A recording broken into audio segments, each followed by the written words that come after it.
Good evening, everybody. Thank you all for coming to the second in a series of programs we're presenting here at the Allworth Center for the Study of Peace and Justice on capitalism and the future of capitalism, or the past of capitalism, too, for that matter.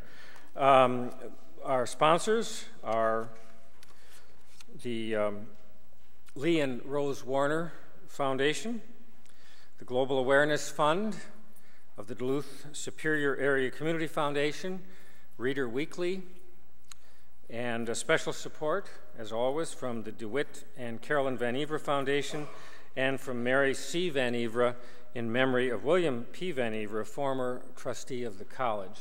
And of course, special support, as always, from the Allworth family. Thank you all very much for your support. Our speaker this evening, excuse me, our speaker this evening recently got a new job. As of last month, he is the director of the William J. O'Neill Center for Global Markets and Freedom at Southern Methodist University. The focus of this O'Neill Center is the study of the impact of competitive market forces on freedom and prosperity in the global economy. Before taking this position, he served for 25 years at the Federal Reserve Bank in Dallas, Texas. Most recently, he was senior vice president and chief economist at the bank, advising the president on monetary and other economic policies. Professor Cox is widely published in the nation's business press, Fed publications, and academic journals. He authored the Fed's series on capitalism, globalization, and American living standards, a series that received extensive attention from the media. He's a frequent guest on national radio, television, and internet programs, and makes regular contributions to the New York Times, the Wall Street Journal, and other general interest publications. His 34 years of university teaching include Virginia Tech, the University of Rochester, and Southern Methodist University. He's past president of the Association of Private Enterprise Education, a Cato Institute adjunct scholar, senior fellow at the National Center for Policy Analysis, and senior fellow at the Dallas Fed's Globalization and Monetary Policy Institute. He's also president and CEO of the W. Michael Cox and Associates, a Dallas-based private consulting group. And with Richard Alm, he is the author of Myths of Rich and Poor, a book that was nominated for a Pulitzer Prize and which will be for sale in the lobby after the lecture. Mr. Cox currently lives in Dallas with his wife, Maria, and their 8-month-old daughter, McKenna. And he has 3 grown children who live elsewhere. Before he got into banking and finance and university work, he tells me he was the lead guitar player for a rock band. Ladies and gentlemen, please welcome W. Michael Cox.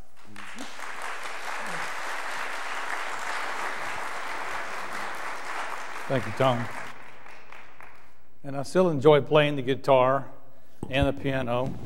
I play the piano now more than the guitar because it sounds better alone. So thank you for that introduction. You have a lovely city. I've enjoyed seeing what I could have of it before the sun went down.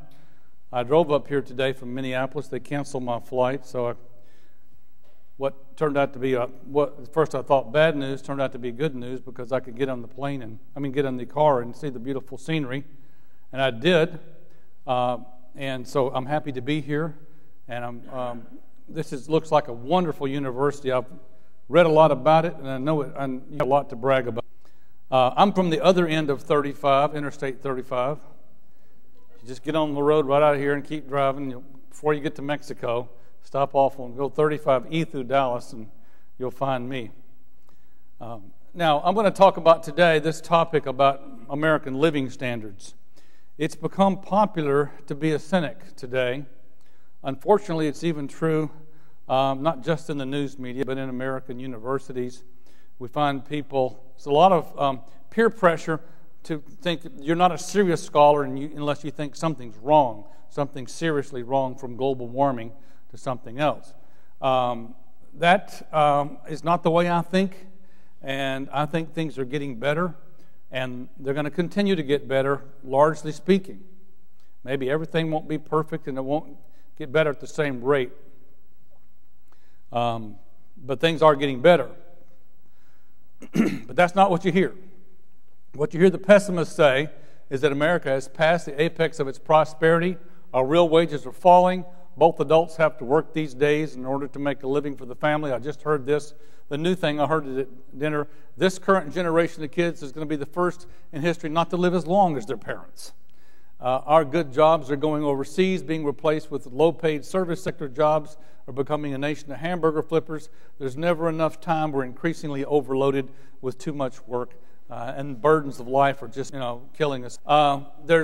Every day you wake up and you see something in the newspaper or in the TV about terrorism, job losses, unemployment, business failures, corporate malfeasance, globalization, burgeoning consumer debt, deficits in trade and in government, inflation or deflation, or immigrants coming here taking our jobs, stock market crashes, gasoline prices too high, all these things, and then overpopulation, global warming, tidal waves, bird flu, toxic toys last year, the Chinese toxic toys for our kids, date rape drugs and the beads that the kids were eating. And then the most recent thing, of course, is what you got to go get your shot now for the swine flu. I never heard all this before. Prepare for the coming gloom and doom. Even Walmart is bad because it's gobbling up all the mom and pop grocery stores, costing American jobs. So that thing that makes Americans, stretches Americans' dollar for further and further, Walmart is somehow cast an evil spell. The overworked American, the silent depression, the end of affluence. This book, The Great Depression of 1990, was written just before the greatest expansion in U.S. economic history. But it sold millions of copies because it told bad news, and bad news sells a lot. And the author then wrote a book later, and the same author, and said, we're going to crash. Well, it didn't exactly crash when he said, but there's going to be a crash. I promise you it would be the crash of the millennium. Bad news, bad news, bad news. That's media bias, and it's brainwashing you for their benefit. They make money selling you books, which you pay attention to, because human nature is to hunker down for the coming calamity. Protect yourself. Well, you're being programmed by a constant drumbeat of negativism, which definitely colors your feelings and your mood. Your feelings are, at least in part, every day. It's funny, if you ask people how you do it, well, if you ask people how do you think others are doing it, oh, they're not doing so well. They're unemployment. They can't make a living. They're stretched too thin, and so on. That's a conflict which should theoretically never arise. The sum total of how we feel individually should add up to how we really are, and it should equal what we think about others. And the reason that we think different about others is we learn about them from the news media. We learn about us from our own experience. Now, so what I've told you, you can't trust your feelings about things, but I'm going to tell you can't even trust personal feelings. We need to personal experience. I want to dispense with feelings, and I want to dispense with personal experience as a judge for how well off you are, because personal experience and reality can differ. Here's an example. Suppose the best day of your life was in fact, the day you were born, and they just kept getting worse and worse. It really did just keep getting worse. Moreover, let's suppose it was this way for everybody. Could it still be that things are actually getting better off? What I've just described is this kind of lifetime happiness profile. Happiness on this axis, here's my life. I'm born right here on this day. That's the happiest I ever am. And as time goes on, I get more and more, less and less happy until the day before I die, right there. And that's the worst day of my life, the day before I die. That's my lifetime happiness profile. Could it be that if it's like this for me and if it's this for everybody, things are still getting better? Getting better? That's generation 1. This is generation 2, 3, 4, 5, 6. Progress. Who would doubt that every generation practically is born with successfully better off than the one before? Now, my lifetime happiness profile doesn't look like that. That, just best day of your life is the first day you're born, you get worse. Here's one that would fit, you might say, Napoleon Dynamite's, was it his cousin, Uncle Rico, where he peaked out in high school, when he could throw the football and, just kind of keep, he was, kind of peaked out at 18 when he was captain of the high school football team. Went up till midlife, till 18, and then went down. But even then, we still have progress going on regarding lifetime income, the lifetime happiness profile of an individual, or whether it's later in life, you're happy until the last decade, or whether it just keeps going straight up. It doesn't matter. Even if it goes straight down, you can still be making progress regardless of how you see the world. So neither feelings nor even personal experience are a good way to judge the human condition and whether it's improved. You have to be scientific about this, and that's what I want to be. I want to take a scientific data look at whether or not things are getting better. Now, then you need to change your life and quit listening to the news. It's not the news, it's the bad news. Or do something different. But I'm going to prove to you things are getting better. One way is just buy the book, because it's full of good news and proves it. Myths of Rich and Poor. If you don't want to buy my book, read this book. The Good Old Days, They Were Terrible, by Otto Bettman, who owned the Bettman Archives up at the Chicago Tribune and had documented years and years and years of how bad things used to be when people called the good old days. Everything was worse back then. Whether it was pollution or crime or drug addiction or loneliness or, every human condition was much worse back in the past when people think it was so good. The good old days were terrible. So we throw this term around all the time. We call it living stance or standard of living. What the heck is that? Has anybody ever thought about it? What does that mean? Well, basically, it's everything you want it to be. Everything that goes into what you regard as an aspect of your living conditions. Most people would put in there my consumption level and my wealth. Can I afford to consume goods and services, have food, have clothing, have shelter, go to the movie? Do I have a generally high level consumption? And then wealth. How wealthy am I? Do I have enough savings to where I can live through a downturn? Maybe you live for a few months. Because wealth is a form of consumption stored up. Also, leisure time and recreation. Do I have to work forever what I can consume? Or do I have some time off from work, some leisure time and some place to recreate? Health, longevity, safety, security matter to people. And also, variety, choice, and new goods. We don't want to eat the same thing over. One size doesn't all. Choice and new goods matter into our lives. They make us happy. And finally, I'm going to add working conditions. What's work like? Am I at a sausage packing mill working all day long and under bad conditions, or is this an ergonomically designed office and I'm enjoying my job, which is kind of an oxymoron, enjoying work? And then there are other things we can put on here like pollution, beautiful planet, caring about animals, and so on. So I'm just going to do 5 here, and I'll do a couple on the other and show you these dimensions of living standards, beginning with consumption and wealth. This is the spread of products into American households from 1900 to about 2010. And so as we go up this way, we're adding more and more people, a larger and larger percentage of the population that can own it, typically the wealthier people. Up here's the last piece of people to own it, so it's typically to get it. This graph shows basically 2 things. Number one, in 1900, nobody had anything, right? Hardly anybody was cooking on an electric or gas stove. 90% of the population had a stove.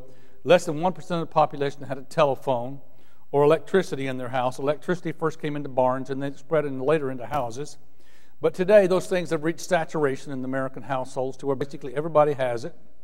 Later on, we added the radio, and all kinds of appliances like refrigerators, stoves, clothes dryers, clothes washers, air conditioners. Later on, we added microwaves, dishwashers, cell phones, color TVs, computers, internet, digital camera, and a bunch of stuff I could throw on there, but just make it so crowded. It's already crowded enough because we have all these, and they're reaching saturation for everything. America is the richest place, not just in terms of our middle class or above, but even in terms of our poor people, the richest poor people. Just a few years after I got my phone, my maid got a cell phone. The second thing this shows is that product diffusion rates, which is the steepness of this line, greater today than in the past. It was 45 years when an automobile first came out before a third of Americans had an automobile, but it was only 20 years from the time a computer came out that a third of Americans, and if you go to something like, say, the internet, 7 years, digital camera, even less, things spread very rapidly. The population today from the rich people to the poor people. If you look at, I've just talked about that. Consumption and the home ownership rate is still today, in the early 2000s, the highest it's ever been. The average size of a new house is about 50% larger than it was in 1970. I'm not going to go over all the statistics, don't worry. Homes don't have a phone. Some people are giving up their landline today because the cell phone is cheaper and you can make long-distance calls basically for free.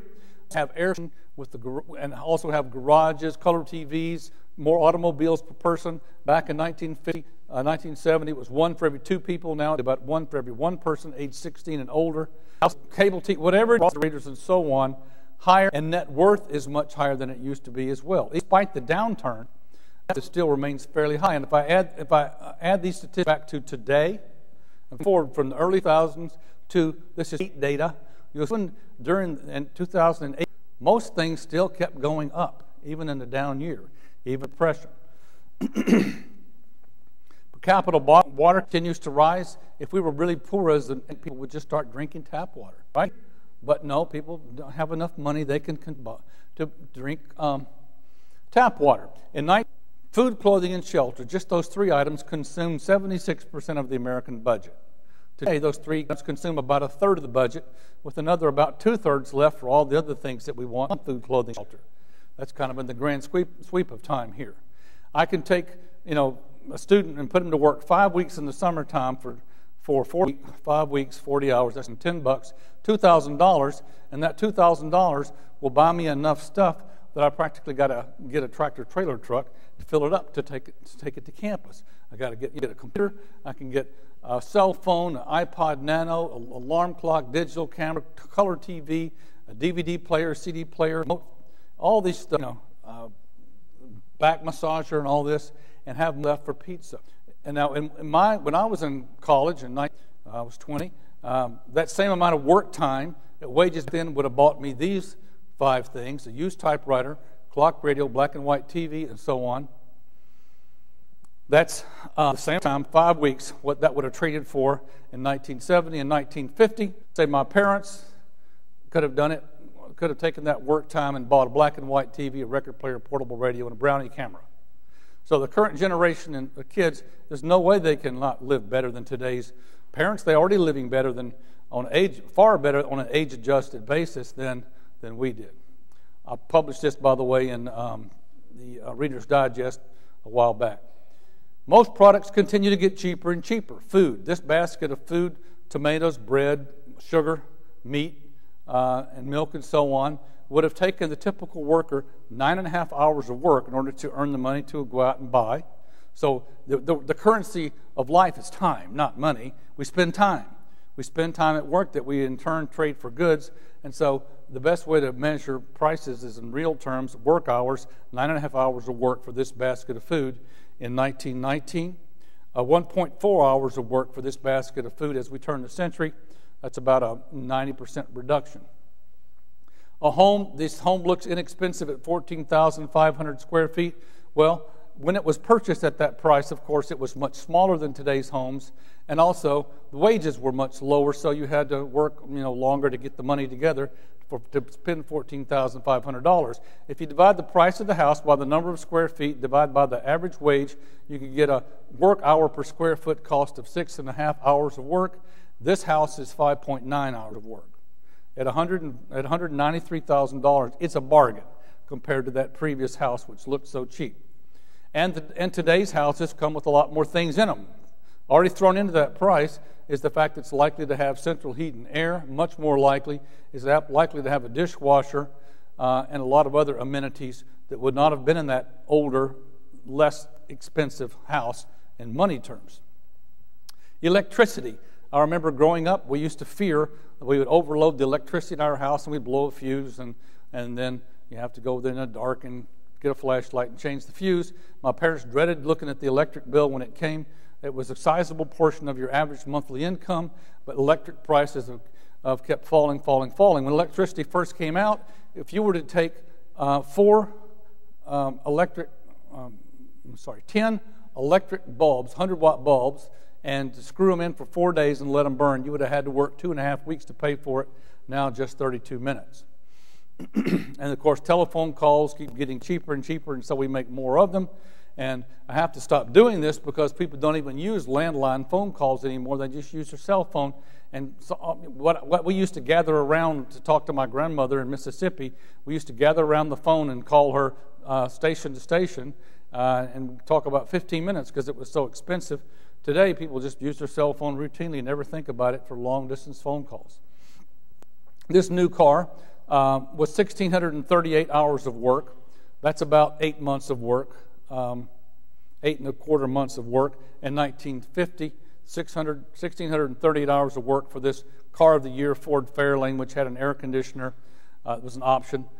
Radio was an option. A heater was an option, and an automatic transmission.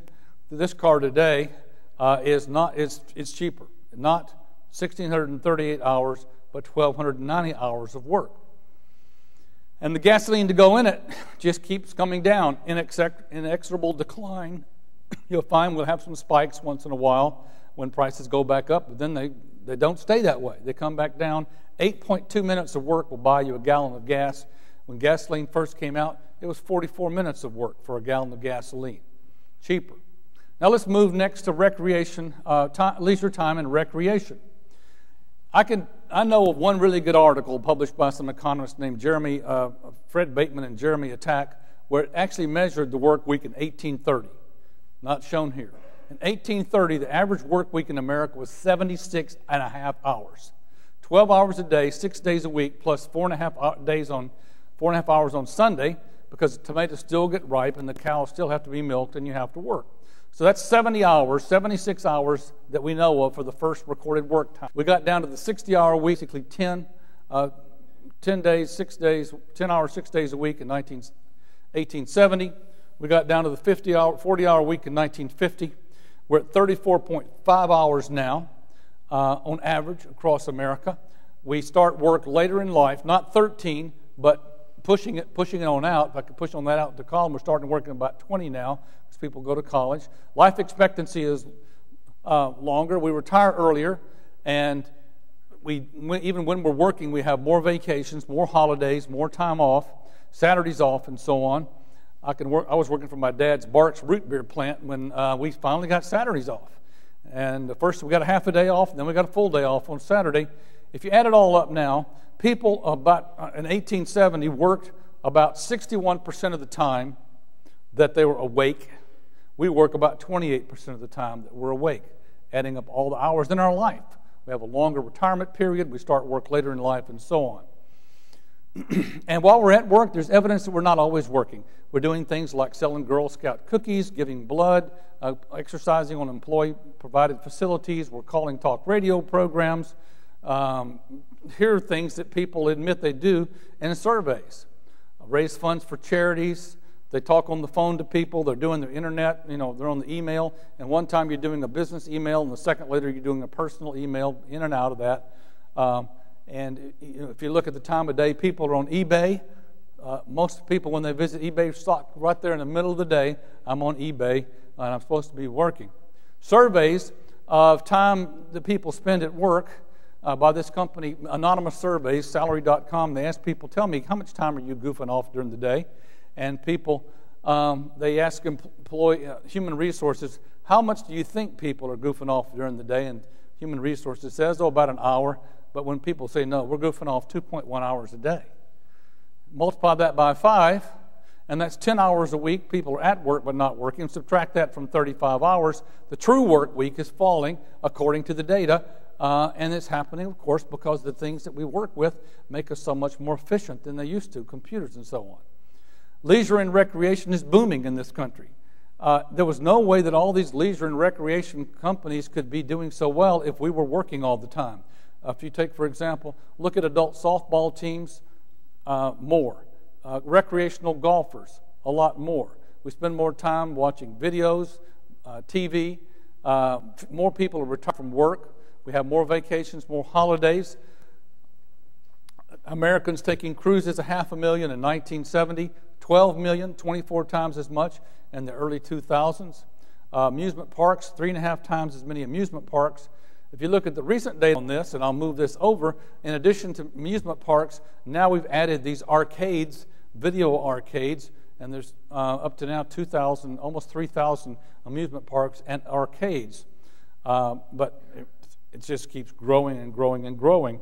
People who run marathons, recreational vehicles, RVs, huge growth. America's top 10 theme parks, we clearly know what they are. Magic Kingdom, Disneyland, Epcot. We know what our top water parks are, Schlitterbahn, Disney, Raging Waters. And we look at these parks, we talk about the overworked American, right? But if you look at these parks, the parks have more adults in them than kids typically. You go there and you say, let me count the kids in this picture, let me count the adults. Are we having fun yet? This is not your grandfather's water slide. This is. See the difference that a few generations can make in terms of our living standards. Here's a guy named Dave who has a roller coaster page that you can go visit. And Dave's job, of course, he puts advertisement on his site so he can make a living. He's developed himself a unique job of testing every roller coaster he can find in America and giving you some report on that roller coaster as if it's a fine wine. You can click onto his park statistics, and right here you can click on Busch Country here, Busch Gardens at the Old Country, and find out information about it, whether it's the kind of ride you want to see. And also you can, have some video there. You can be on the ride and see what it's like. Interesting job this guy's created for himself. He's got hundreds of roller coasters. He's been to 1 through 53 here, and it just keeps on going. America plays 107 sports now with the time that we have to play. People have developed all kinds of sports, skyboarding, wakeboarding, and things that didn't exist yesterday. 107 sports, and I'm still counting. Somebody will dream up another one that we have time for, not just baseball, football, basketball, and hockey, but parasailing and so many other ones right there. Magazines tell us about the places to visit, leisure studies up to Martha Vineyard. Plenty of these journals and magazines wouldn't exist were it not for a population of people who have the time to spend on and doing this stuff. And the Travel Channel is constantly whetting my appetite for going here, there, and another. Every time I turn on the TV, I find a place I want to go, and I've been to 28 countries in the past 10 years and enjoying everything from Iceland to Patagonia because it's there, and they want me to travel there. I want to travel there. So it's booming. The recreation and leisure industry is booming. I think it's a great place for students to look to get jobs. The income elasticity of the demand for recreation is above 1, meaning that if income grows by 10%, the demand for recreation and leisure services will grow by more than 10%. In fact, the elasticity is about 1.3. Health, safety, and security. Let me turn to that next.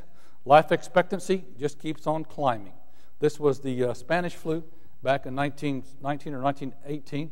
But other than that, life expectancy is keeps on climbing. And if I take this forward to 2009, what you find is the female born today has a life expectancy of nearly 80, 79 point something, and a male of just slightly less than that. And of course, they will probably live much longer than that because people who were born back here who had a life expectancy of 37 and a half, many of them did with the benefit of modern science and the market, which brings you improvements to people's lives, they did live a lot longer than that. Life expectancy is going up. Age-adjusted death rates are going down.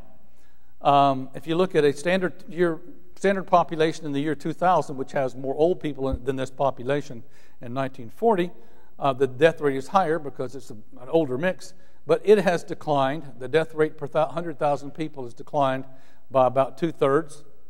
So that's a big decline in the number of people per 100,000 who die every year. We keep people alive longer. Deaths due to natural causes are falling.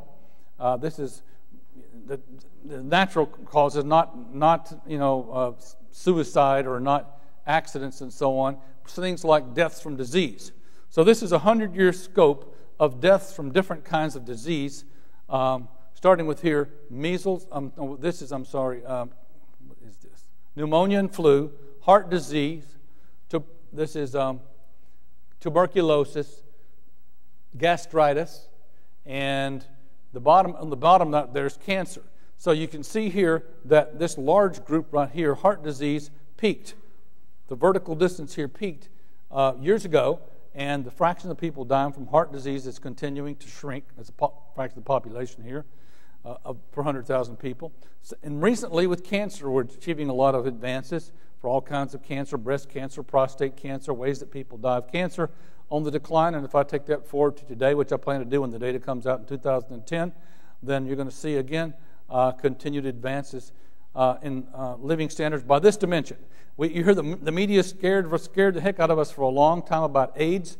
Let me show you AIDS, for example. This is it right here, to put it in perspective. And the death rate from AIDS dropped by 5/6 from 1992 to the year 2000. Dropped by 5/6. People who have medicines that treat AIDS today, my friends Tanox, Nancy Chang in Houston, tell me that people who have AIDS today have about the same life expectancy as those who don't. They just don't have the same life quality because they have to take some serious medications, and they're expensive too. But we're making progress against it. But you didn't hear the good news on that, did you? The good news always gets buried in the back page, and the bad news comes up on the front page. Just ignore floods here because it's not adjusted for the number of floods that we had per year. We don't have data on the number of floods, but we have data on the number of tornadoes, and we have data on the number of hurricanes, so I can get deaths per tornado per 100,000 people. And what it's over a 10-year moving average. A lot of folks used to die in tornadoes before we knew they were coming, but now we have Doppler radar and means of communicating with people, so we can tell them, hey, get out of the way, go get yourself buried or something in your cellar, or get out of the way, there's a tornado coming. And certainly we do this for hurricanes to where we don't die in natural disasters like we used to. Thank goodness. That's modern science. What about when we travel? Well, we don't want to die in an automobile accident or in a car or in a plane. For each year on average, for the 5 years, from including 46 to 50, we used to drive about 400 million miles as a country. And later on, 20 years later, a billion miles. Later on, 2.6 billion miles as a nation. We had this many fatalities, you can see. But if you calculate it on a deaths per mile driven, it decreased from 83 deaths per billion miles driven down to 16. That's an 80% reduction in the death rate from all travel. But that reduction pales in comparison with the reduction from air travel, falling from 17 people per billion miles traveled to 0.14, less than 1/100th, a 99% reduction in the death rate. And this is still happening. If I take it forward to today, include all the people who died 9/11 in the year 2001, still you have the same very low death rate because we had nobody died in an airplane accident, a commercial airliner accident. Traveling by air is so safe that if you were to get on a plane and fly and get off and get on another plane and fly and get off and get on another plane and fly and spend your whole life on a plane, your life expectancy would go up. Why? Because you wouldn't be driving. You would have removed the most dangerous thing from your life. Everything else would probably be back the same, but this would be less. And that, of course, for teenagers is the number one way teenagers die. They're healthy pretty much otherwise, but it's through automobile accidents. But this is a huge gain in our in something that the market knows that you don't want to get hurt. So they provide cars with airbags and everything around you, better suspension, better tires. I can certainly remember growing up driving in cars. It was scary going around the turns all the time. You worry about a blowout. You worry about your car, which was too heavy for the suspension off this side or another. We've separated the roads and we have traffic going this way and that way with the divider. It's just much safer for so many dimensions.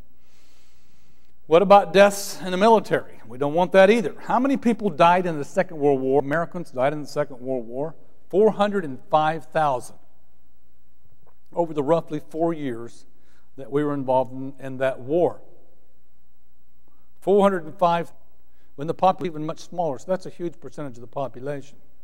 How many people have died in a similar time period? I kind of cut it off right there. A similar lapse of time in the Iraq War that we were engaged in, kind of are still engaged in. 4,000. Now, if you extend this on out today, it's about 5,200, 5,000, in the low 5,000s. It's actually still less than the 5,000 part of this 405,000. Safer that way as well. Crime is down, especially since 1991 in that area. Everything is down since then. Some things started falling before then. You don't hear much about this, but crime is down. And we have more security in our jobs, fewer economic contractions. If you look at the contractions that we've had since November 1982, here are the contractions we have had over the past 25 years. The current one on the end there, two before that, back to November 1982. Here are the contractions from 1853 all the way forward. Each black bar is a contraction. Each white bar is a period of expansion. Over the 100 years, from 1853 to 1953, the U.S. economy had 490 months where we had a recession out of 1,200. That's 40.2% of the time. That's 3 steps forward, 2 steps back. 3 steps forward, 2 steps back. That 40% compares to 5%. Over the period from 1982 to 2007, November to November, as it turned out, we had 300 months during which 16 were spent in recession, 5.2% of the time, a tiny percentage of the time. We were having one of the biggest booms we've ever had, driven by the microchip, an invention of markets, of course. And the microchip, which first started powering computers, then powered all kinds of smart products that we brought into the economy and created jobs for from your cell phone to your DVD player, your CD player, your digital camera, all the stuff, gadgets, the baskets full of gadgets that we use with chips. And then we had the spillover to the internet and create the internet. And then we had the computational biology, calculating the code of the human genome, which will give us our next big boom. Will probably come from the biotech discoveries and the new genomic fixes that come out of the Human Genome Project. And then we're having later the nanotech boom. Nano means 1 billionth, and nanotechnology is molecular engineering at the billionth of a meter level. And that is a byproduct of microchips too, because in order to get the chips to be smaller and smaller, we had to invent the scanning tunneling microscope and later the electronic force microscope. And that enables us to go into a new area of material science. That's next. It's a ways off, but the biotech wave and the nanotech wave are next. Those are all spillovers from the chip, and that chip is what powered this tidal wave of growth, this tsunami of growth that lifted our business cycle. So these are extraordinarily good times if you think about it in the grand scheme of things. And there's no point being cynical about it. It's not like we're going through the Dust Bowl days or the grapes of wrath, where we have to ride around in a car in the 1920s and 30s looking for our job in the farm, which never came back because farming jobs were going away. Variety, choice, and new goods. Well, growing up, we had sugar.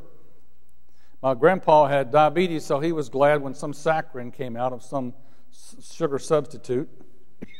And then we invented Equal, and then we invented Splenda, and I used stevia, which is a form of sweetener, some kind of root that you grind up, and it's a natural sweetener, which is my preference. But there's all these sweeteners. There were 9 different sport utility vehicles in 1980. I stopped counting when it got up to about 100 different sport utility vehicles. Variety available for me. People like to, express themselves with a couple of personal items such as their car and their cell phone. I probably spend more time shopping for my car than anything else because it's got to be exactly me. And so I don't want everybody doesn't want to have white Chevrolet. White Chevrolet may be fine, but I wouldn't want to see in Russia, when I was there, they only had 2 cars. Everything was the same. They got the plans to some Fiats and made Fiats. But not everybody wants the same car. Not everybody wants the same cell phone. We tend to personalize our cell phone a lot, too. We like things customized for us. Have it your way. No matter what it is, there's more of it than before in terms of the choices. There are 250,000 different software programs you can choose, from how to dress yourself in the morning to do your taxes. There are more and more websites to visit all the time. Magazine titles, 790 different magazine titles. If you live in a trailer, you can get a magazine called Trailer Life for that. if you have Dallas TV channels, I remember growing up in Little Rock, we had ABC, CBS, NBC, some other channel, I guess it was PBS, and we had the test pattern to look at early in the morning. That was my 5 channels. There's 185 different channels now available to look at, and just exactly can fit my niche interest. I like to cruise back and forth between the History Channel, National Geographic, Discovery Channel, Science Channel, some things in there. But if you want to, you can watch all the women's entertainment channels, Lifeline, Oxygen. There are lots of women's channels here. Anybody can watch any channel, but here's Spike. For some of the guys who like to see that stuff, it doesn't appeal to me. Comedy Central, if you wanted dog, animal stuff, Travel Channel, whatever it is, Cooking Channel. It's variety is the spice of life. I don't want to eat the same thing every day. No matter what it is, I don't care if it's shrimp. I don't want it every day. I want variety to spice up my life and choose to be different. The great thing about America is actually I can take, say less than $10, and I can go eat in a different restaurant every day for a month from a different country. I don't care whether it's Ethiopian, or Spanish food. I can go eat the choices that are available to me, and it makes life richer. More variety of Pop-Tarts. I don't happen to eat Pop-Tarts, but if I did, I'd have 29 choices of Pop-Tarts. Bottled water, milk.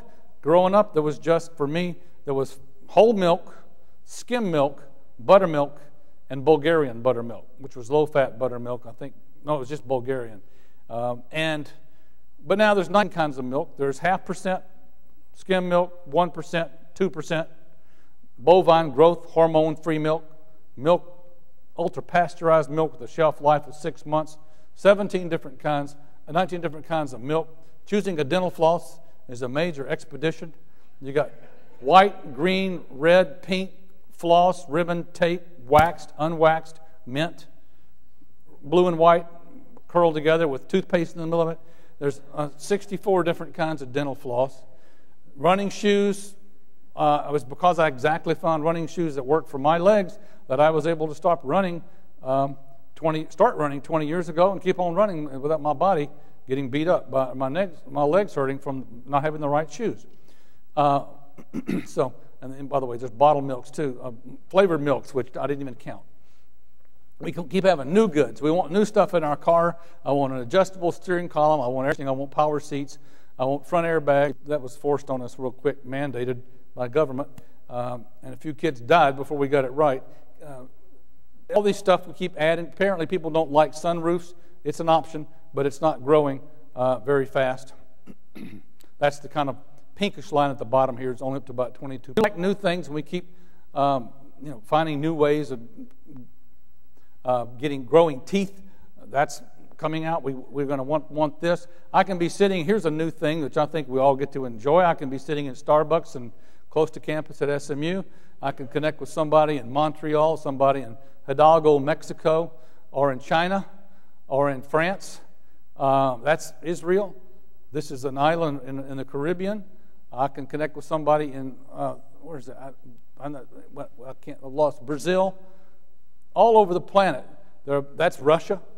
I could connect with people. They can be my workers. I can talk to them. I actually went to this one in the Peruvian Andes. I couldn't believe it. I got in there. Yeah, we're up about 16,000 feet, but we got the internet? Okay. Let's see what's going on. And if I have choices of where, how I can find my mate, whether it's through Match.com, eHarmony, chemistry, or this is actually a more specific one, Science Connection. For the busy scientist who really only wants to date other people who kind of like science, right? I'm a college professor, and I find it difficult to find other people who are intellectually equal to me, And so I go to Science Connection. I send people here sometimes to find people as weird as they are. Working conditions. Well, we're told that work is kind of bad, and our bosses are all complete idiots. Like, this is the greatest movie ever, all from Office Space. What's his name? What's the boss's name? Oh, it starts with an L. The boss in this movie. not Lambert. Who his kids help me out here? What's the name of the boss in Office Space? Lundberg. That's Bill Lundberg right here, telling him, does he fill out his TPS report and his memo? So this is a story, that supposedly typifies the American workplace as being a soulless sea of cubicles and nobody really wants to work there. That's the myth. This is the reality. I used to drive past this in Little Rock. I didn't have to work this way, picking cotton out in the fields, dragging a gunny sack with a do-rag over their neck all day long. That's work. This is work in a coal mine. A substantial portion of Americans used to have to work in coal mines. If you look at this guy's face, this is not a bright enough light, you'll find out that he's a boy. He's worked pretty young on in his life to try to make a living for himself and his family. This work on an assembly line, reaching over here and with your right hand, a nut and bolt, moving it to your left hand while you screw it in on the Ford flywheel all day long. No office space at all, and that's tough work. This is pretty tough work too. Nobody's looking up. Everybody's got the same stiff posture. Probably go home with at a minimum, pretty difficult life. And that's a job too. Work. If you look at Webster's dictionary, Webster's defined work as a strenuous activity marked by the presence of difficulty and the absence of pleasure. These kids can expect to actually self-actualize by finding a job that they can enjoy. They want to enjoy work. Enjoy work. My dad, we think my dad, he'd be about 93 now. He died 3 years ago. 1916 was when he was born. And I said, your first job. Well, for him, his dad's sick, and he had to 12 start driving the family milk truck. But his first job in a factory was, I said, did you expect to like that? Said, no, of course not. It was something you went to do, you got the money to bring home to your family. Enjoy work. Today's generation of kids, roughly 90 years later, expects to enjoy work. And they can because the economy has made progress in that dimension. At work, the death rate has gone down by about 90%. The accident rate has gone down, not by as much, but it's gone down more at work than at home. More people hurt themselves at home now than at work. In fact, there's something called the Monday morning effect in the data. That's the time of the week which most people supposedly hurt themselves the most at work, Monday morning. Because they bring in their work injury from playing football over the weekend. That way they can get workers' comp for it. It's what we heard when we fall off the roof while installing a satellite dish or electrocute ourselves or cut our fingers with our lawnmower than we are to get hurt at work. We've moved people in every industry, be it a construction industry, manufacturing, transportation and public utility, wherever it is, we have made that workplace safer with a lower accident rate, and we have also moved people from the more high-risk jobs to the low-risk jobs. So at both the microeconomic level and the macroeconomic level, we are cutting the accident rate and the death rate at work. People also have less frequency of repetitive motion jobs. Those jobs would typically be found in a factory, but today what you find out is there's less incidence among the workers who would be doing that, and because we've moved people out of those kind of jobs and to other kind of jobs where they don't have to do repetitive motion in the first place, we've also cut repetitive motion injury that way. People have more flexible schedules, whether they are operators in a factory or whether they're precision production workers. This compares in red here, 1985 to 97. Across all occupational categories, more people have flexible work schedules, so they have a little more freedom of time when they come and go, and they don't necessarily have to punch a time clock. My first job, I had to punch a time clock, don't get paid for 1 minute, you don't work. People don't do that anymore. They can come and go at different times. People don't just come at 9 and go to 5. They come throughout the day, maybe come a little early because that suits their schedule, and maybe they want to leave. So, or their time varies. Commute. Sometimes get a lot more work done at home, telecommuting, because you don't have to think about it. It saves you at least sometimes an hour to hour and a half a day because you don't get all the things it takes to get ready for work. And you're there. And the true measure is how workers with grievances tend to form unions and strike. The number of strikes is down by 90%. 350 strikes annually in the 1950s, about 35 annually per year in the 1990s. Strikes are down. Beyond all those 5 dimensions, let's just do other stuff. We're buying dogs. We're giving braces to our animals. or for our dogs. People suctions, collagen injections, Botox, all kinds of cosmetic stuff. This is not because they have to. It's because they have the money to. Dog is getting a nose job. Designer surgery for you so you can be more comfortable in your high heels. Digital barbecue thermometers. Who needs that? I have one. Somebody bought me one of these. I've never used it. But if I did, I would stick it on my turkey outside of my grill. Then I could see inside and know what the temperature is, and have a beer by the couch, watching TV, and know what the temperature is on the meat on my grill out back. For psychics, Miss Cleo, but still they exist. These psychics exist. We have food, clothing, shelter, transportation, pet orthodontist, psychics, tree houses the size of houses. My tree house, we just got some scrap boards and did it. Our ancestors were hunter-gatherer, but we've evolved into browser purchases. This is the way I shop at Christmas. I never get out of my chair. My kids send me a list of what they want.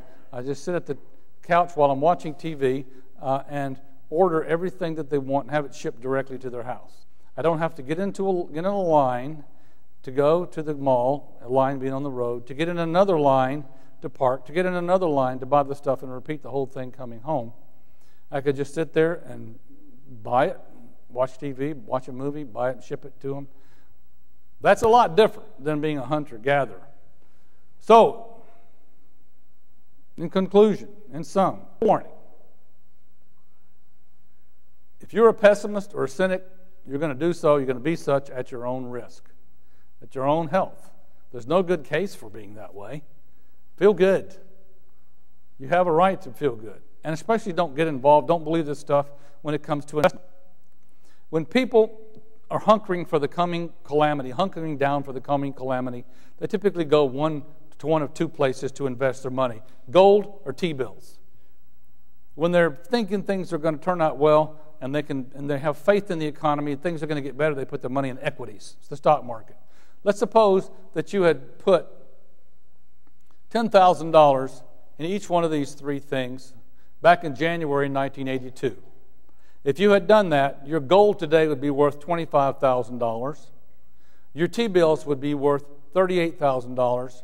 But your Dow stocks, even after the decline, right here, and this is, by the way, this is April. I tried to update this today, but I couldn't get the data. I had a little plane problem getting here. I was going to get it, didn't have the time. This is back up to about right here, right now, because we're up to 10,000 in the market again. So this is going to be more like $225,000, not $38,000. Consider yourself deprogrammed. Thank you.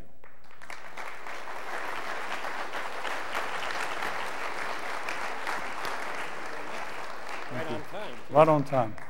Well, thank you very much. You gave us an awful lot to think about. And now I'd like to invite questions. Please come down to the microphones. There's got to be some questions there. And I would just ask you to keep your remarks limited. Keep them questions and not speeches, but go to it. Yes, sir. Hi.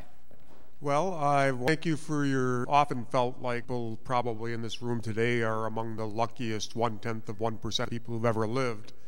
And it's nice to see some confirmation of that. Do you think that the trend can continue that way? And if so, is it true purely for Western Europe and America, or is it true worldwide? Is the first question. You mean to work on that one now? Pardon? You want me to start with that one? Or Please. You asked me if the trend can't. First of all, I agree with you. This generation, these people right now, are the luckiest ones who've ever lived, for the ones who were born next. And they will be even luckier. As long as we, as long as we keep the market in, providing our living standards here. In other words, we don't have this kind of living standard apart from free markets.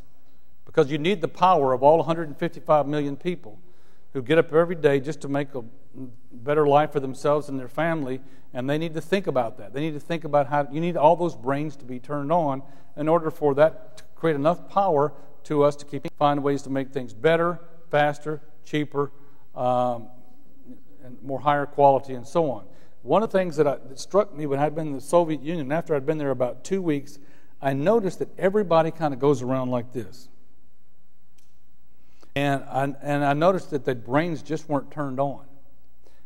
And that's the greatest human. And they weren't turned on because there was no return to thinking. There was no return to finding out a better way of doing something. Because if you did, like working at the factory, if you did say, oh, let's change this process and we can save 20%, you have to take that idea to the Politburo, which reviews it, and then eventually somebody else takes credit for it if they do it at all, and you don't get any credit for it, or they just don't do it. So nothing ever changes in that environment. Nothing gets better because of the power of incentive. Over here, everybody, look at the Google guys.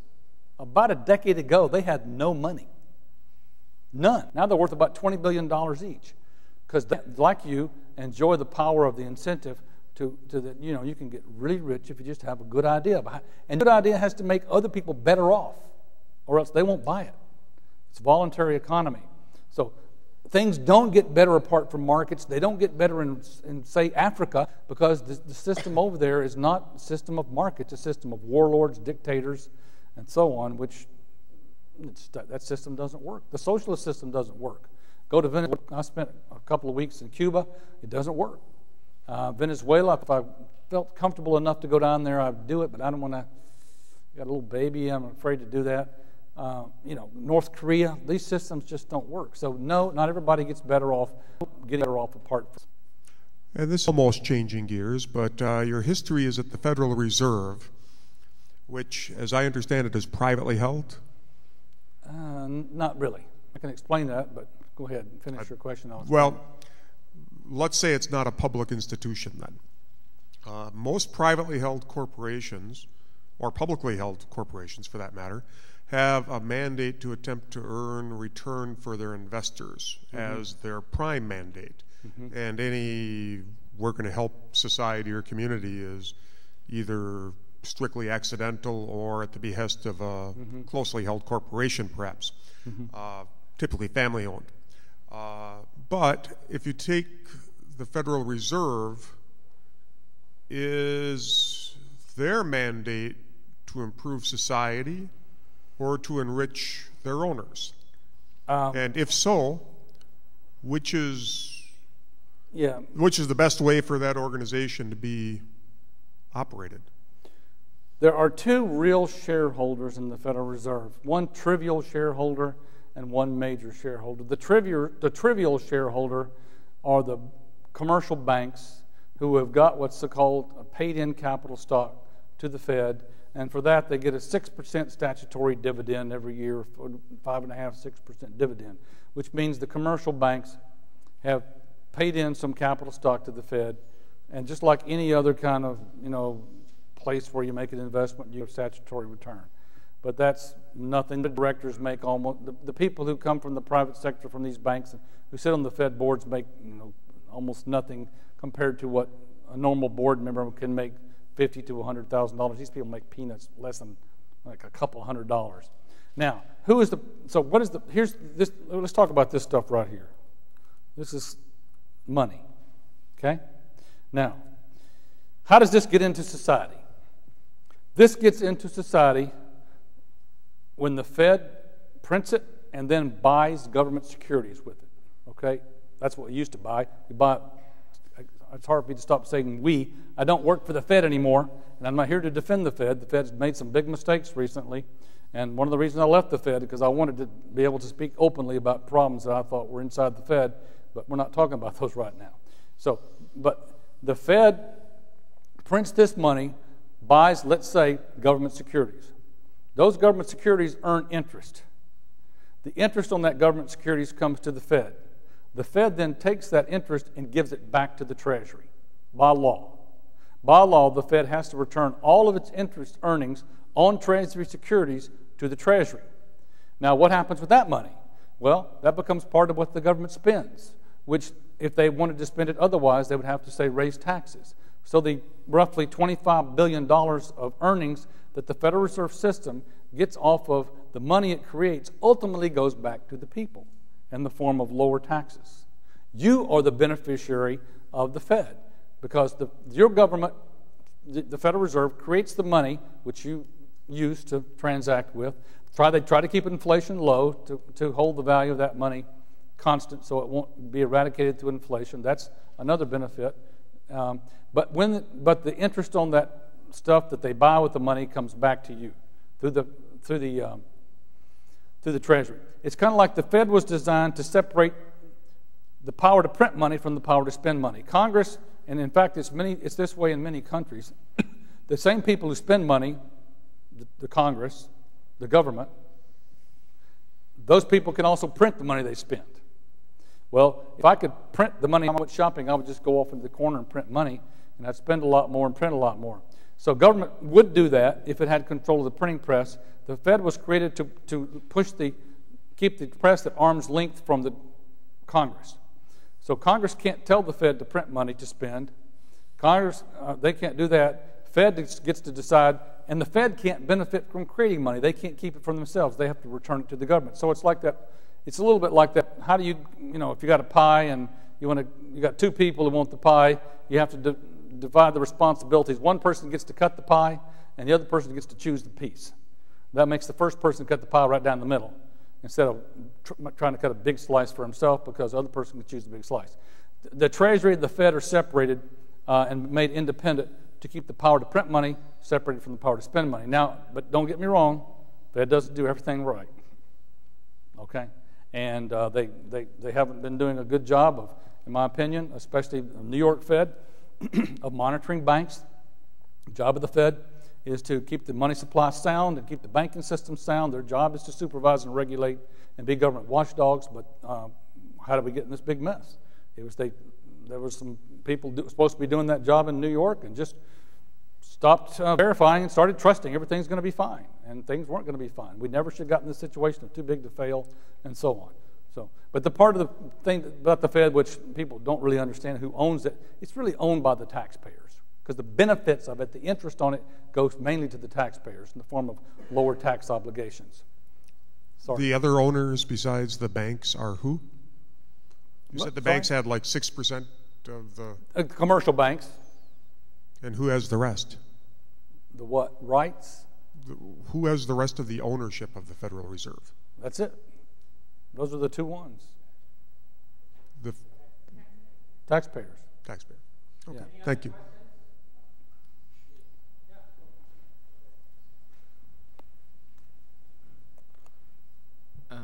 The last speaker we had, Marjorie Kelly, said that the major stockholders are a modern aristocracy, gambling among... I'm sorry.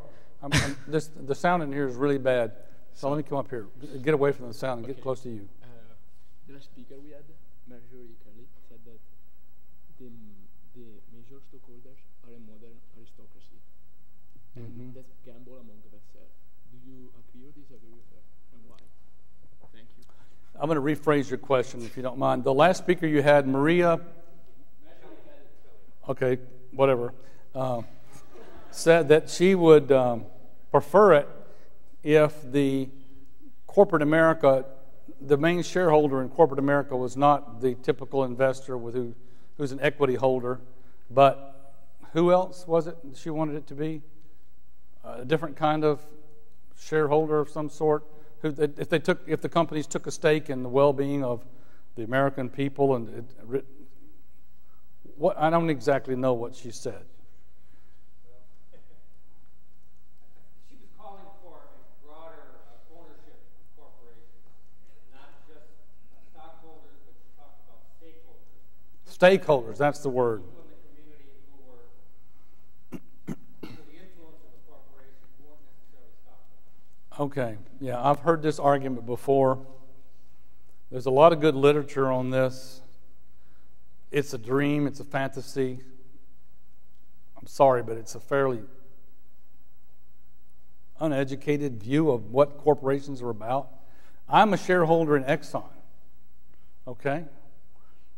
I mean, I have places, if I want to be charitable, I'll just give money, or I'll go work there and be a volunteer. I do that all the time. That's not what companies are about. Companies are about making the shareholders. I put money to make a return on my money. Let's say Exxon. I do not personally want Exxon giving money to charity. That makes them uncompetitive. And it drives, if a company takes shareholders' money and does use it to earn money for the shareholders will eventually take the money back and put it someplace where they will. So if a company is run by agents, if principals own a company run by agents and the agents are sticking money in their own pocket or being overly generous with their employees or with the union, or they're giving lavish parties to Tyco and spent $1 million on his own birthday party, if they're giving a lot to the United Way and other things. Sure, that sounds good. But what happens is that company becomes uncompetitive when compared to other companies out there, maybe in Europe or maybe in Thailand and Singapore or somewhere else. And then the money will move out of those companies and over to the companies in Singapore. And then our own companies will get the funds they need to grow and provide jobs for us and better products. A company's responsibility is to give you is to make money for its shareholders and give you the best possible product for the money. You benefit as a consumer, you benefit as a worker, and you benefit as an investor. And that's the company. That's what the company's about. We have places where people can be charitable. We have plenty of that. And I encourage you to support them. Just I do too. But you don't support them. Yeah. Good. Please do. I don't want to. I want to hear from some students. Just a lot of graphs.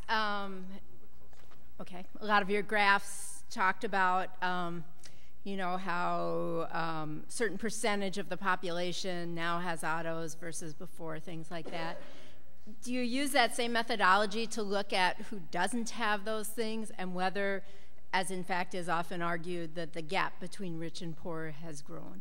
Yes, I do. Good question. I have a whole other presentation where I'll focus on income distribution, income mobility, and the plight of the poor in America. Honestly, it comes to the same conclusion because as you see, those product diffusion rates are very steep, which means that the goods are getting to poorer Americans faster in society today than they ever did. There's an interesting reason why that's happening,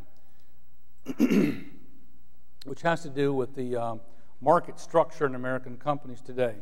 100 years ago, most products that were produced were mainly marginal cost, which meant like if you're going to produce an automobile, every time you produce a car, you got to, at the Ford plant, they'd have to melt they made the windshields there, they made the steel there, they had their own molds. You got to do all that. You got to assemble the car. You got to pay for the workers. And a car was mainly marginal cost, not a lot of knowledge capital. Today's product is increasingly something like a pill or software, where the average cost of bringing a new pill to market is $1 billion. That's really, a pill is literally knowledge encapsulated. You got to pay for 10 years, life scientist wages and one, and you go all these things that you have to go through to get this pill approved by the FDA and eventually ready for the consumer. Average cost is about $1 billion for the first pill. The second pill cost about a penny. Actually, I'm sure that's not true. It's 15 to 35 cents. I've looked at the pill book to see how much they cost to the people who buy them at the drugstores. 15 to 35 cents is the marginal cost for a pill. So in that kind of world, in this high fixed, low marginal cost world, what you need is customers. And the more people you can sell the pill to, the less you can charge each one to cover the fixed cost, to cover the $1 billion cost. And so that's kind of world. Today's world favors distribution of goods across the entire planet and even to poor Americans or poor people anywhere in the globe. Another example of that is the cell phone. Low-cost chip. Texas Instruments made a chip. When the cell phone first came out, it was $4,200 in 1984. That was a Motorola Dynatac 8100. Because TI knew that they could sell a lot of cell phones in India and China if they could get the innards of the cell phone, the guts, the microchip, all those features down on one little bitty chip. They worked on it and spent tons of money, they won't tell me how much, to develop the low-costo chip. Well, they got this chip produced and a couple of years ago, finally, they put it in a Motorola phone, and the phone now sells in China for $20 and India for $20. So not only do poor Americans, which are rich on a world scale, have cell phones, but even last year in China, they sold 400 million cell phones. In India, sold 300 million cell phones. That's the most transformative device that this planet has had in a long time, the cell phone, because it can go into a poor country like India. Well, there's an example of a lady in Africa who bought one cell phone, which was expensive, and then she started a business with her cell phone where she would rent out the cell phone to others for an hour or 30 minutes. And, so she didn't need it all the time. You can use it, cell phone charge 30 minutes. And she got enough money that way to buy a second and a third cell phone and start her own business. And then also cell phones are being used in Kenya to do banking. In a lot of these African countries, they don't have a banking system because if you put your money in the bank, somebody steals it, the warlords and the dictators. And so now they can use the cell phones to transfer money from one account to another. The average transfer is only $2 or $3, and the average account held on the phone is only about $20, but enables them to have commerce. And so these are poor people, really poor people, being made better off today at a rate which we've never seen before. There's this figure about what percentage of people in the world live on $1 or less, or $2 or less a day. That is going down. Did you have a question, ma'am? Over here. So if I'm understanding you right, we are a happy and thriving society because of the goods that we own and the things that, I guess, do with our leisure time. And if that's so, am I not a happy person because I don't own a car or a TV or watch cable television or go to water parks in my free time? No, not at all. You do what makes you happy, and other people get to do what they're happy. But I would challenge you to be that happy if I placed you over in the Soviet Union, where you don't have the water parks, you don't have as many goods.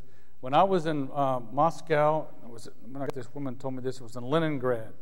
She said to me, my life, she hated it. She was a mother, she had a family, and she had to provide goods and things for her family, just basic necessities of life. And she told me, she said, my life consists of 3 parts. 1 part working, 1 part taking care of my family, and 1 part standing in line, about equal parts. So I'm not saying that the absence or these things will make you unhappy, or the existence of them will make you happy. Happiness is kind of something you got to find on your own. But I know that in order, for me personally, I need freedom, and the free market society gives me the opportunity to enjoy that freedom a lot more than anything else I've ever seen. It comes close. Yes. You've spoken at great lengths about what Americans have that makes them better off than others who don't have those things, even 10 years ago, 15 years ago, 100 years ago. This is a Catholic institution. I attend a Lutheran school in Iowa. I think that my education, and I hope others' educations, have prepared them for a world where we don't just look at what we're getting back from what we are putting into a society, but we're also looking at those who aren't able to get back what they are putting in. How is what you're speaking about pertaining to those who aren't most Americans, who aren't able to afford those things on the grass? And looking not even at Americans, but people all over the rest of the world who don't have the opportunities of the free market, as you've been talking about. But what are our obligations to them if we are so well off? Well, your obligation is your own personal choice. Mine is my personal choice. You have no obligation apart from what you choose to have, and you can have it be as little or as big as you like. I want to go back to, I think, something you said in the first part about your obligation to help others and about who is able to do that. Where does the money for this school come from? Where does the money from SMU come from? Where does the money from Yale? Let's just name some names here. Yale University. Where did the money for that come from? It came from the Yale locksmith guy. Carnegie Mellon University. Came from successful banker and successful steelman. Vanderbilt, a successful railroad person. SMU, oil people and other things. Wealthy people, and the capitalist system has the ability to make people wealthy if they work hard and provide good products to others. It makes people wealthy, and those are the people who tend to give back a lot to society. So that's one great thing about the capitalist system. It enables you to eventually get to the point where you then can say, and can be very generous. And most people are. The Rockefeller Foundation, the Ford Foundation, all these foundations, the guy, let's see his name, who started, of course, Bill Gates' wife, Melinda, have already promised they would give away 95% of his wealth by the time that they die for all these kind of causes, and they're doing it. Miss Kroc, Ray Kroc, gave away $200 million recently from the McDonald's thing, and I could keep going down the list. Most of these, the Kellogg up here, I think the Kellogg's cereal people gave money to form the business school over at Northwestern. So, it's difficult for society to generate those kinds of wealth, which eventually get transferred into charity apart from markets. Yes. Taken to its simplest level, a corporation has a That microphone is so bad. Better this way? Yeah, a lot better. Corporations have a mandate to make a profit for their shareholders, and to whatever degree possible, privatize the income and externalize the expense. So whenever possible, a CEO of a company would talk the government or the public into paying for things that would turn into profit for the corporation. Mm-hmm. So a couple of things that strike me as being problematic for corporations is it isn't really society's position to have to pay for bailing out Bank of America, Ford, well, not Ford, actually, Ford's doing well now, Chrysler, etc. Also, there doesn't seem to be much incentive for a modern corporation with anxious shareholders to develop much interest in long-term research and development. And I think America seems to be losing ground to, in particular the Far East, but to a degree everywhere else, as far as research and development for the future. And a related thing. Are you asking me a question? Yes. Do you see anything for a solution to that? Is there a way to make corporations better neighbors, more responsible? Is there... I don't want a corporation. This may sound harsh. The job of the corporation is to make a product for me, and the corporation has three things. First of all, in order for me to have a job in the corporation and you to have a job and everything, the corporation has to continue to exist, which means it has to make money. Because if it doesn't make money, me and all the other shareholders are going to take our money out of that corporation and put it somewhere else. And then your job will go away. Now, the other thing that this forces the company to do in order to make money is to make a good product. In fact, the product has to be so good that you and everybody else voluntarily buy the product over some other product which they could have bought. So their attention needs to be focused on making a product as well as possible, with the cheapest possible price, so that I will buy it and they'll have the money to keep employing people.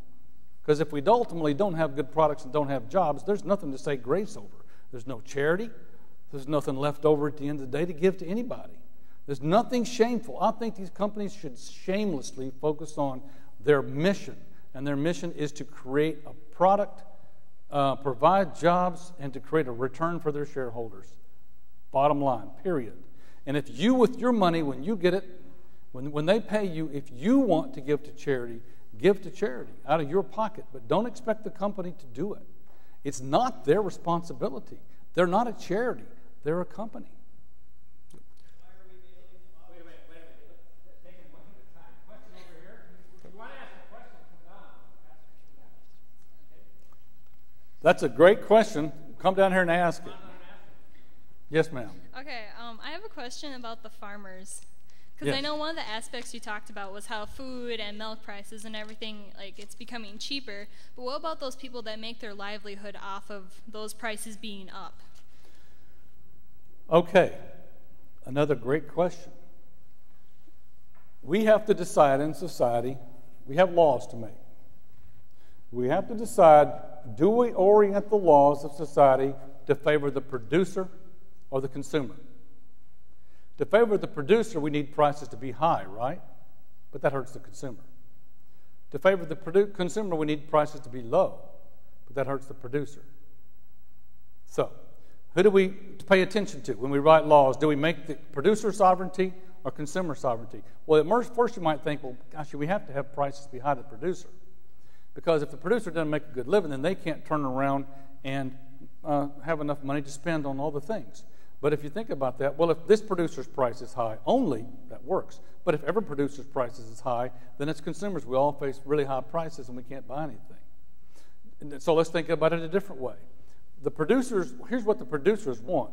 Think about it. They want scarcity, so the price will be high. They want everybody else to go out of business, so you don't have to over their product. So you don't have a choice. So that's what you favor when you favor laws to benefit the producer. What is the consumer? Abundance. So between the producer and the consumer is a choice between scarcity and abundance. I favor abundance, which means we need a system of competition. 95% of Americans were working on farms and had jobs on farms. Many of them right up here, farmers. 95% of Americans had jobs on farms. We were working from sun up to sundown, working on farms, and we were still pretty much starving. Today, with 1.5% of Americans working on farms, we've lost all those other jobs, 94 down to 1.5. Down to 1.5. With 1.5 out of every 100 Americans working on farms, that has replaced starvation as our number one dietary concern. We care more about eating too much than eating a little. We've freed up all that labor rather than thinking about it as needing a job. Well, they're a job. The unemployment rate's going to keep on staying low. It's not right now, but it'll come back down. We've taken all those other 93.5 people and moved them over to do all the other things that we need. I need doctors. I need people to make my CD player. I need people to be actors and movies. All these other things too. Those people have to come off the farm in order to do these other things. We won't have the things if I stay on the farm. So the goal, the proper role, now listen to me, everybody. The proper role of a healthily functioning economy is to destroy jobs and replace them with new and better ones. That's the way we get ahead. By churning, by recycling labor out of old uses into new and better ones which pay more. You can't count jobs. You've got to make jobs count for something. Make them worth something. That's how we get ahead.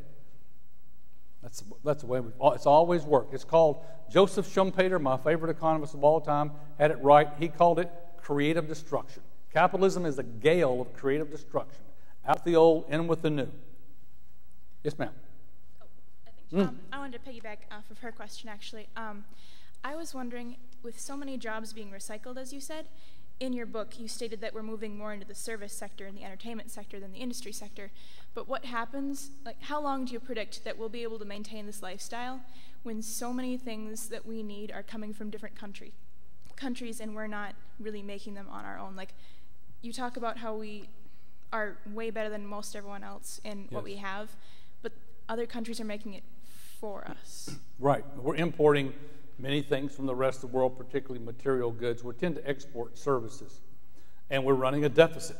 Even if you add the whole thing up, we have a surplus in the service sector, a big surplus in the service sector. We export a lot more services to the rest of the world than we import, but it's more than made up for that surplus with the deficit where we import a lot more goods than we export.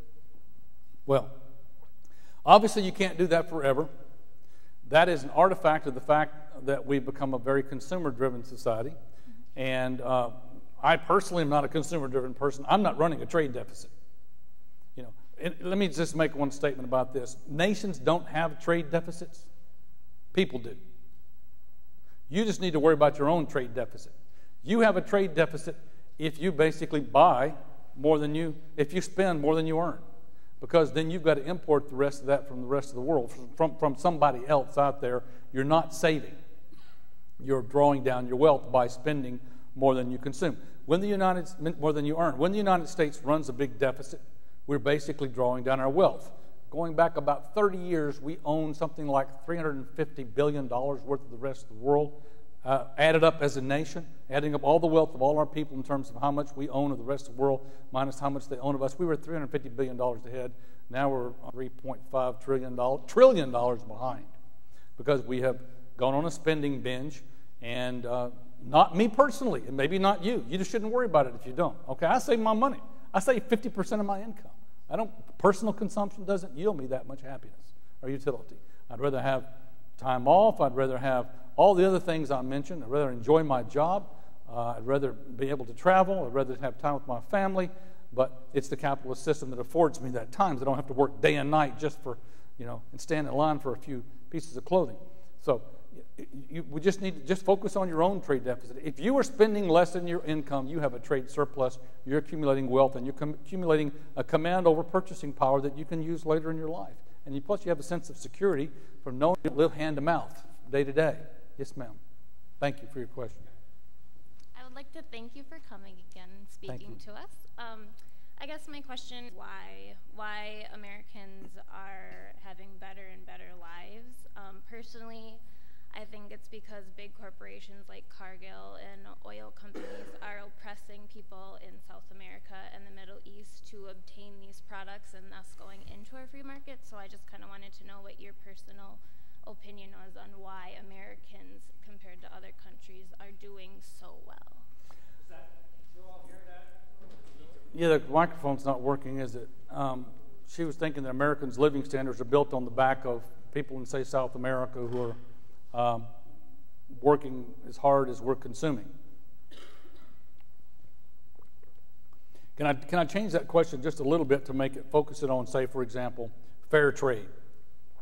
It's very much like a fair trade question that I don't think we should spend. If I think about drinking coffee,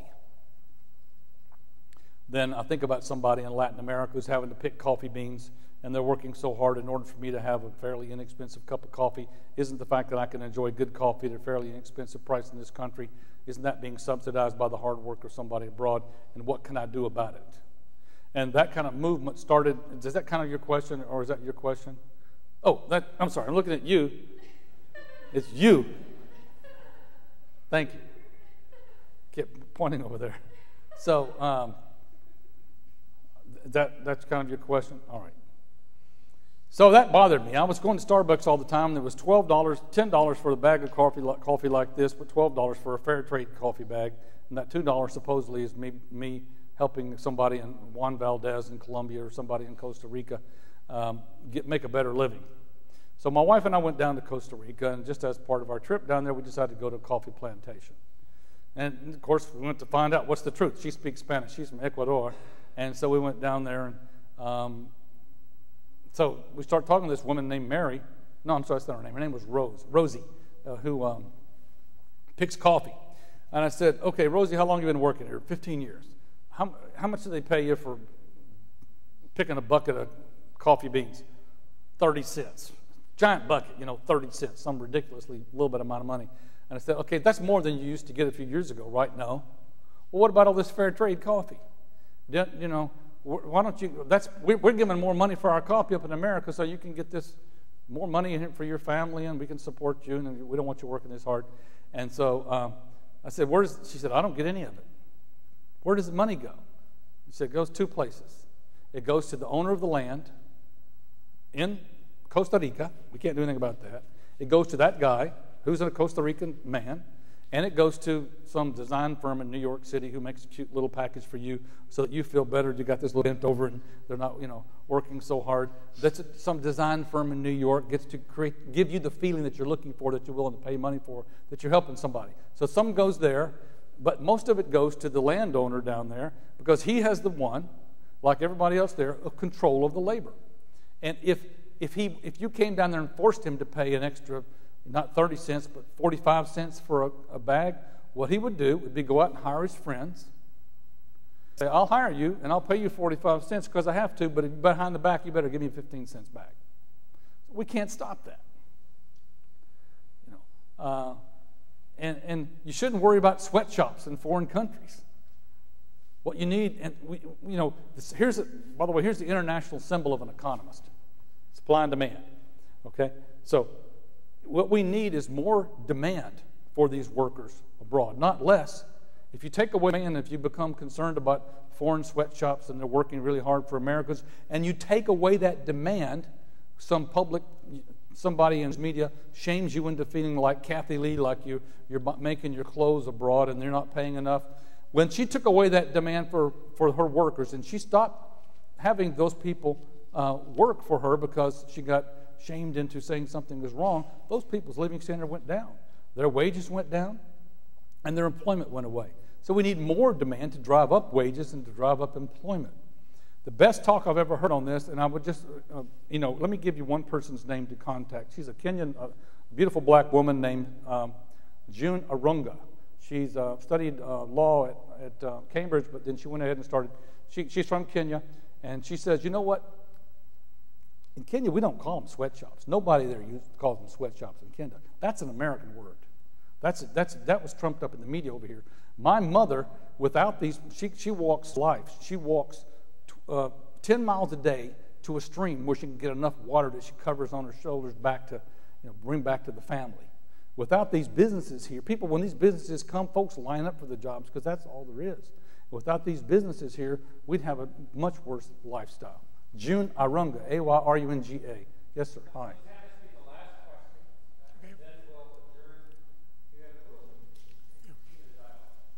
Yes, as we know, the Rockefellers and the Vanderbilts all developed monopolies, and the government came in and split them up. And so then they start over as a democracy. Even Bell Telephone was split up.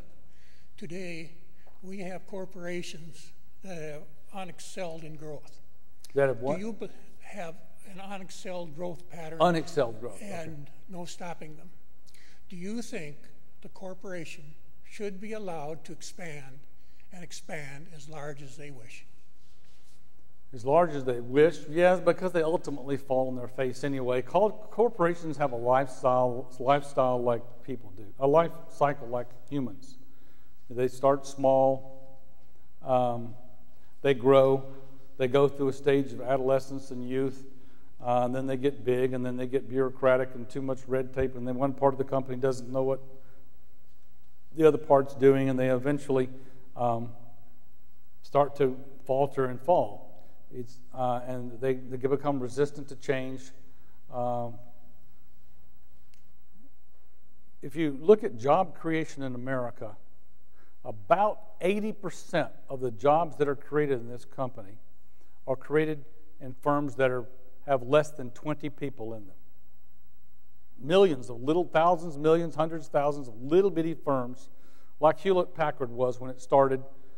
Two guys started a business in their garage, get so busy they have to hire their wives, get so busy they have to hire their friends, and they get so busy, make a big company. Well, when companies are in the 1 to 19 person range, they typically, the sum total of that across America adds up to about 80% of job creation.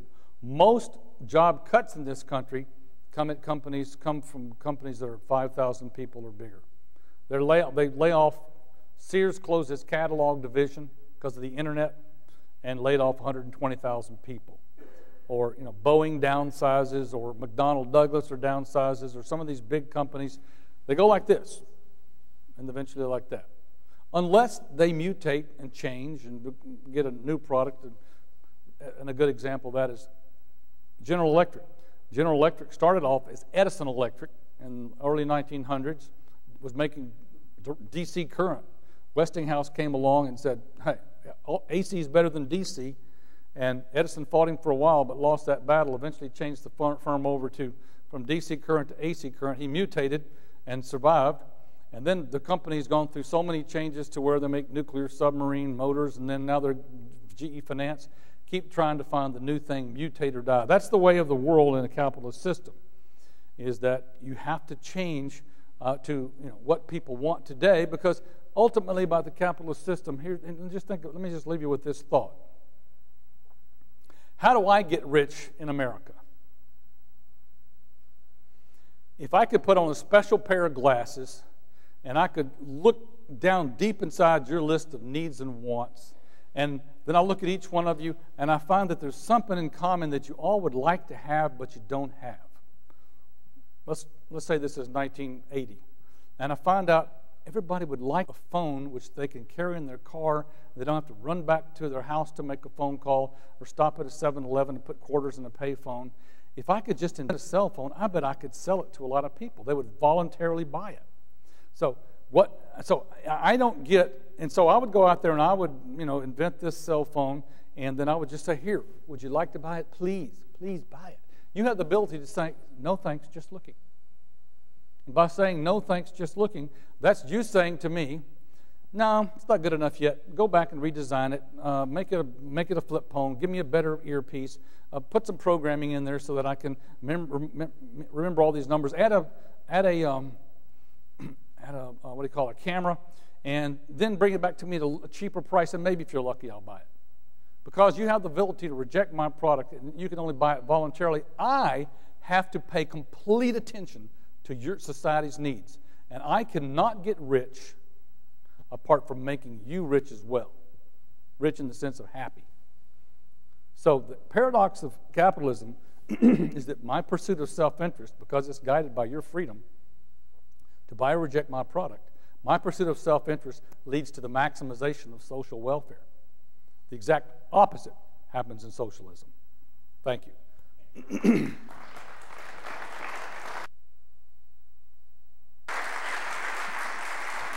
Thank you very much, Professor Cox, and thank you all for coming. We do have some refreshments out there, and we have some books to sell if you're interested in reading more.